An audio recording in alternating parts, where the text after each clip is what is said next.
जय श्री राधा कृष्ण भगवान जी की। जय श्रीमद् भागवत महापुराण की। मंदिर शिव बंसी वाले महात्मा यूट्यूब चैनल की ओर से हम आप सभी भक्तों का हार्दिक अभिनंदन करते हैं।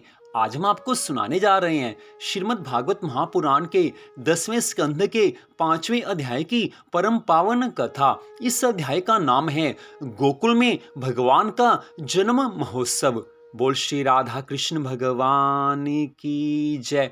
बोल श्रीमद् भागवत महापुराण की जय। अब 5वें अध्याय की कथा।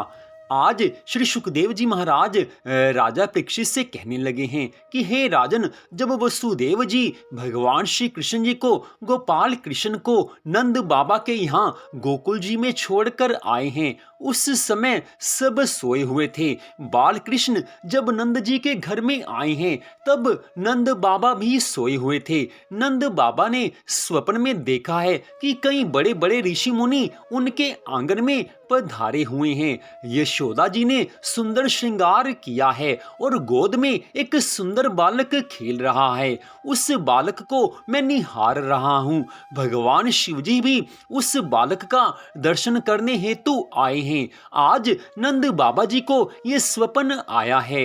नंद बाबा प्रातःकाल जागृत होने पर मन में कई संकल्प विकल्प करते हुए गौशाला में आए हैं। वे स्वयं गौ सेवा करते थे।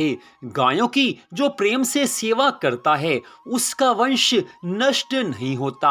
आज नंद बाबा ने प्रार्थना की है कि हे नारायण, दया करो, मेरे घर गायों के सेवक गोपाल कृष्ण का जन्म हो। आज नंद बाबा जी को अभी ये मालूम नहीं है कि उनके घर स्वयं ठाकुर जी पधार चुके हैं। उनके घर आंगन में भगवान का अवतार हो चुका है। आज नंद बाबा जी भगवान से बारंबार प्रार्थना कर रहे हैं कि ठाकुर जी का हमारे घर अवतार हो। कुछ ही देर के बाद जब सुनंदा ने यशोदा की गोद में बाल कृष्ण भगवान को देखा है तो वह दौड़ती हुई गौशाला में अपने भाई को खबर देने आई है। हे भैया, हे भैया, लाला भयो है। आज आनंद ही आनंद हुआ है। श्री कृष्ण आज हृदय में आ गए हैं। नंद जी ये सुनकर अति प्रसन्न हुए हैं। बारंबार सोचने लगे हैं कि अभी कुछ क्षण पहले मैं श्री नारायण भगवान जी से यही प्रार्थना कर रहा था और अभी भगवान ने मेरी प्रार्थना स्वीकार कर ली। आज नंद जी खुशी में झूम उठे हैं। नंद जी ने यमुना जी में स्नान किया है। आज बाल कृष्ण भगवान जी के जन्मोत्सव के उपलक्ष्य में स्नान किया जाना था। उनको स्वर्ण के आसन पर बिठाया गया। शांडिल्य मुनि ने उनको दान करने को कहा। नंद जी ने कहा है, जो चाहो सो ले जा सकते हो। नंद बाबा ने बड़ी उदारता से आज दान किया है। दान से धन की शुद्धि होती है। गौओं का दान दिया गया। कई वर्षों तक तपस्या करने पर भी महान ऋषि मुनियों का काम भाव नष्ट नहीं हुआ, अभिमान निशेष नहीं हुआ, तो वे सब गोकुल में गाय का अवतार लेकर आए हैं। गोकुल की सब गायें ऋषि मुनियों का अवतार हैं। गोकुल का हर वृक्ष ऋषि मुनियों का अवतार है। भगवान जी के श्री धाम वृंदावन का हर वृक्ष, हर फूल, हर पत्ता किसी न किसी महान ऋषि मुनि का अवतार है, किसी न किसी गोपी का अवतार है। आज नंद बाबा ने प्रसन्नता में 2 लाख गायों का दान किया है। एक ब्राह्मण को 10,000 गौएं दान स्वरूप में मिली हैं। वह उन्हें घर ले आया है। छोटा सा घर था, उसने घर के कोने कोने में गौओं को बांध दिया है। फिर भी बहुत सी बाकी रह गई हैं। उस ब्राह्मण की पत्नी बड़ी कर्कशा थी। वह अपने पति से कहने लगी है कि कोई चाहे जितनी गायें दे, किंतु तुम सबको लेकर क्यों आए हो? इतनी सारी गौएं देने वाला कौन निकल पड़ा है? आज ब्राह्मण ने अपनी पत्नी से कहा है, अरे तू जानती ही नहीं है क्या, नंद बाबा के घर पुत्र रत्न जन्मा है। उन्होंने आज हजारों गौओं का दान दिया है। नंद बाबा के घर पुत्र जन्म की बात सुनकर आज वो ब्राह्मणी अति आनंदित हो गई है। पति पत्नी आनंद से आज नाचने लगे हैं। नंद के आनंद भयो जय कन्हैया लाल की। आज हर गोकुल वासी के मन में यही प्रसन्नता है कि ठाकुर जी का अवतार हुआ है। गांव के एक एक व्यक्ति व्यक्ति को लगता है कि कन्हैया उसी का है। गांव की सभी गोपियों में कन्हैया के जन्म की बात आज फैल गई है, तो वे सब भी उनके दर्शन के लिए दौड़ पड़ी हैं। मानो नवधा भक्ति दौड़ती हुई आज ईश्वर से मिलने के लिए जा रही हो। गोपियों का एक एक अंग श्री कृष्ण मिलन और श्री कृष्ण स्पर्श के लिए आंदोलित हो रहा है। उनकी आंखें कहने लगी हैं कि हम जैसा भाग्यवान आज कोई नहीं है, हमें ही श्री कृष्ण दर्शन का आनंद मिलेगा। तो हाथों ने कहा है, हम ही भाग्यशाली हैं, हम तो अपने श्री कृष्ण प्रभु को भेंट देंगे। तो गोपियों के कान मानो आज कहने लगे हैं कि हमारे ही कारण तुम सब भाग्यशाली हुए हो, क्योंकि श्री कृष्ण के अवतार के समाचार हमने सबसे पहले जाने हैं। प्रभु जी के अवतार के समाचार सबसे पहले हमें मालूम हुए हैं। हम तो कन्हैया का बांसुरी वादन भी सुनेंगे। तो आज मान लो हृदय ने कहा है कि जब तक मैं पिघलता नहीं हूं, आनंद आता ही नहीं है। पांव आज मानो बोल रहे हो कि हजारों जन्मों से हम यौवन सुख और धन संपत्ति के पीछे भागते आए हैं और आज प्रभु दर्शन के लिए हम दौड़ पड़े हैं। अब जन्म मृत्यु के दुख से छुटकारा अवश्य होगा ही होगा। सभी को आज आनंद का अनुभव हो रहा है।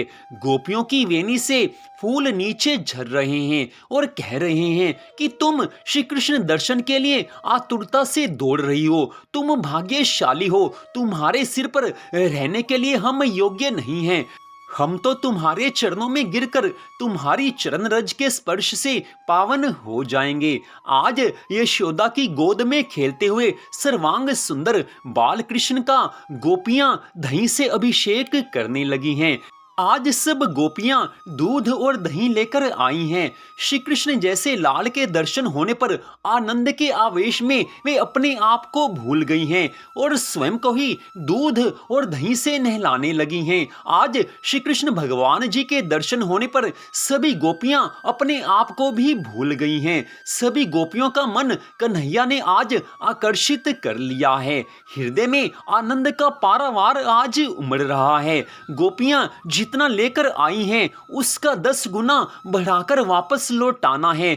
आज यशोदा जी के मन में यही भाव है। किसी गोपी को चांदी की थाली दी गई है तो किसी को चंद्रहार दिया गया है। यशोदा जी ने आज सोच लिया था कि घर का सर्वस्व क्यों न लुट जाए, किंतु सभी का आशीर्वाद और सभी की शुभ इच्छा पानी है। गोपियां जो कुछ भी आज मांगेंगी सब कुछ मैं अवश्य दूंगी ही दूंगी। आज सब गोपियां आनंद में झूमकर कन्हैया की जय जयकार कर रही हैं। एक ने तो यहाँ तक कह दिया कि यदि देना है तो मुझे कन्हैया ही दे दीजिए। यशोदा ने उसे अपने पास बिठलाकर उसकी गोद में लाला को बैठाया है। सर्वत्र आनंद ही आनंद छा गया है। यहाँ पर समझने वाली ये बात है कि जो ब्रज की सब गोपियां आज श्री कृष्ण दर्शन के लिए आई हैं, वो कोई साधारण स्त्रियां नहीं थी। पूर्व जन्म के संत महात्मा थे, ऋषि मुनि थे। और कुछ गोपियां ऐसी थी जो त्रेता युग में भगवान श्री राम जी के पास भगवान जी की सेवा के लिए गई थी। उन्होंने भगवान श्री राम जी से कहा था कि आप हमें अपनी सेवा में स्वीकार कर लीजिए। उस समय मर्यादा पुरुषोत्तम भगवान श्री राम जी ने उनसे कहा था कि इस बार तो मैं एक पत्नी व्रत ले चुका हूँ, लेकिन अगली बार जब श्री कृष्ण अवतार होगा, मेरा अवतार होगा, उस समय तुम मेरी सेवा करना। तो आज भगवान श्री राम जी ने उसी बात को सिद्ध किया है। आज श्री कृष्ण के रूप में भगवान ने अवतार धारण किया है। वही सब गोपियां आज गोपाल कृष्ण जी की सेवा में आई हैं। सबको आनंद हुआ है। हजारों जन्मों से बिछड़ा हुआ जीव आज प्रभु से मिल पाया है। ईश्वर से मिलन होने पर जीव आनंद से झूम उठता है। पुरुष तो सभी बाहर रह गए, किंतु सभी गोपियां आज अंदर पहुंचकर आनंद से नाच रही हैं। पुरुष अहंकार अभिमान का रूप है और स्त्री नम्रता दीनता की स्वरूप है। जो गोपियों की भांति नम्र बनकर जाता है उसे ही ईश्वर की राजसभा में प्रवेश मिलता है। अहंकारी को वहां प्रवेश नहीं मिल सकता। पुरुष अगर गोपी भाव रखकर मन में ठाकुर जी की सेवा का भाव रखकर भगवान भगवान से मिलने जाएगा तो अवश्य ही उस पुरुष को भी भगवान के दर्शन होंगे ही होंगे। लेकिन मन में यही भाव होना चाहिए कि मैं तो अपने श्री कृष्ण की गोपी हूँ, मैं तो श्री कृष्ण की आराधिका हूँ। ऐसा भाव होने से ठाकुर जी के दर्शन मिलते हैं। आज नंद बाबा के घर, सभी को आनंद देने वाले के घर परमानंद कन्हैया प्रकट हुए हैं। वाणी, वर्तन, व्यवहार और विचार से जो सभी को आनंद देता है वही तो नंद है। सभी का आदर करना चाहिए। आदर दान उत्तम दान है। सभी जीव को शिव स्वरूप मानकर सभी का आदर करो। ज्ञानी का लक्षण यही है कि उसके व्यवहार से किसी को अशांति और उद्वेग नहीं होता। नंद बाबा सदा सर्वदा आनंद में रहते थे और सबको आनंद देते थे। ऐसे नंद के घर ही परमानंद स्वरूप श्री कृष्ण पधारते हैं। सभी को आनंद ना दिया जा सके तो कोई बात नहीं है, किंतु दुख तो किसी को भी नहीं देना चाहिए। कोई दुखी हो जाए ऐसा कोई कार्य नहीं करना चाहिए। आज ठाकुर जी का बाल कृष्ण लाल का जन्म महोत्सव सब मिलकर मना रहे हैं। श्रीमद् भागवत महापुराण की इस कथा में स्पष्ट बताया गया है कि नंद बाबा ने आज अत्यंत प्रसन्न होकर 2 लाख गौवें, मणि तथा रत्न संयुक्त 7 तिलों के पर्वत, सोने चांदी के घड़ों में दूध, दही और शुद्ध घी आदि भरवाकर ब्राह्मणों को दान दिया है। इसके अतिरिक्त ज्योतिषियों और विद्वानों को इतना दान दिया कि फिर उन्हें किसी प्रकार की कोई याचना रही ही नहीं।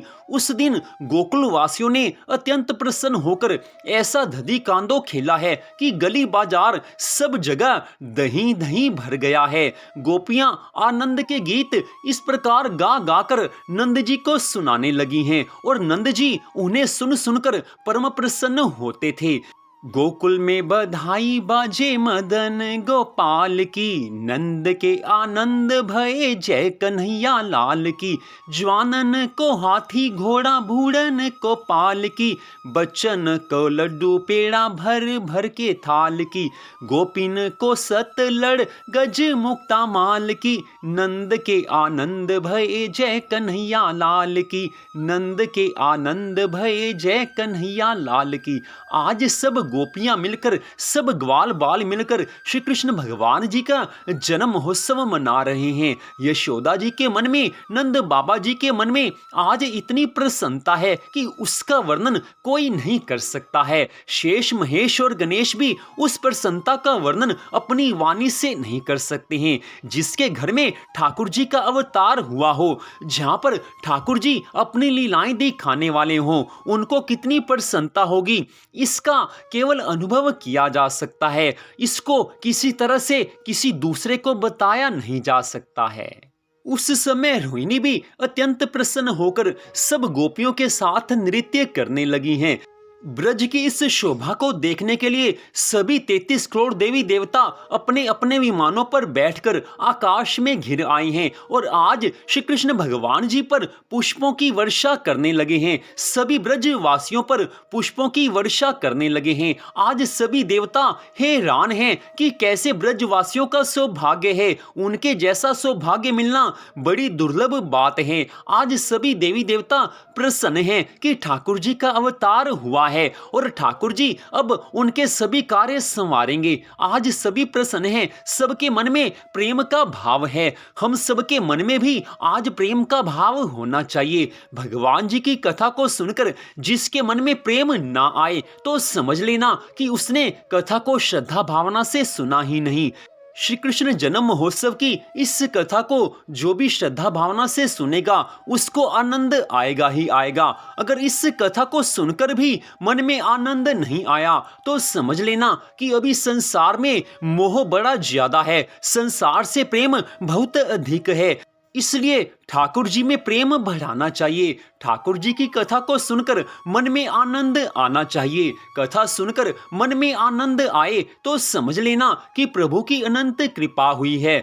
संसार के सुखों में, संसार की संपत्ति में, संसार के भोग विलास में आनंद आए तो कोई बड़ी बात नहीं है, लेकिन जिसको भगवान की कथा में आनंद आ गया तो समझ लेना कि उस मनुष्य का ये अंतिम जन्म है। इस मनुष्य जीवन के बाद उसकी मुक्ति होनी ही होनी है, क्योंकि भगवान की कथा में बड़े श्रद्धावान जीव को आनंद मिलता है, बड़े पुण्यशाली मनुष्य को भगवान की कथा सुनकर आनंद होता है। इसलिए आपके मन में आनंद आया है तो समझ लेना कि श्री राधा कृष्ण भगवान जी की आपके ऊपर अनंत कृपा ही कृपा है। इससे आगे की कथा का वर्णन करते हुए आज श्री सुखदेव जी महाराज राजा परीक्षित से कहने लगे हैं कि हे राजन, नंद बाबा ने गोकुल की रक्षा का भार दूसरे गोपों को सौंप दिया और वे स्वयं कंस का वार्षिक कर चुकाने के लिए मथुरा चले गए हैं, और उस समय वसुदेव जी से उनकी भेंट हुई है, सब बातें हुई हैं।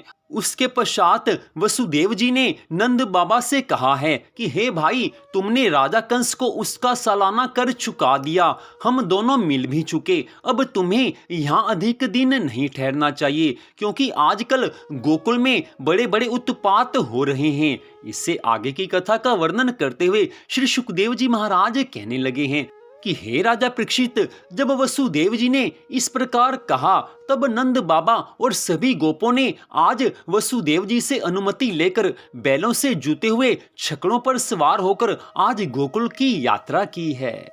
तो इस प्रकार श्रीमद् भागवत महापुराण के 10वें स्कंद के 5वें अध्याय की कथा को आपने सुना। इस कथा को सुनने मात्र से भगवान की कृपा मिलती है। घर में अगर संतान नहीं हो तो संतान की प्राप्ति होती है, घर परिवार में प्रेम बढ़ता है, संसार के सभी सुख प्राप्त होते हैं और मनुष्य जीवन के अंत समय में मोक्ष मिल जाता है, जो कि मनुष्य जीवन का अंतिम लक्ष्य है। तो आज की इस कथा को सुनने के लिए आप सबका हार्दिक धन्यवाद। मंदिर श्री बंसी वाले महात्मा यूट्यूब चैनल की ओर से इस कथा को आपने सुना। भगवान श्री राधा कृष्ण जी की श्रीमद् भागवत महापुराण की अनंत कृपा सदा आप सब पर, आपके परिवार पर बनी रहे, इसी मंगल कामना के साथ जय श्री राधा रानी सरकार की, जय श्री कृष्ण भगवान की, जय श्रीमद् भागवत महापुराण की, जय श्री कृष्ण जन्म महोत्सव की, जय श्री सुखदेव जी महाराज की। जय जय श्री राधे, जय जय श्री राधे, जय जय श्री राधे श्याम।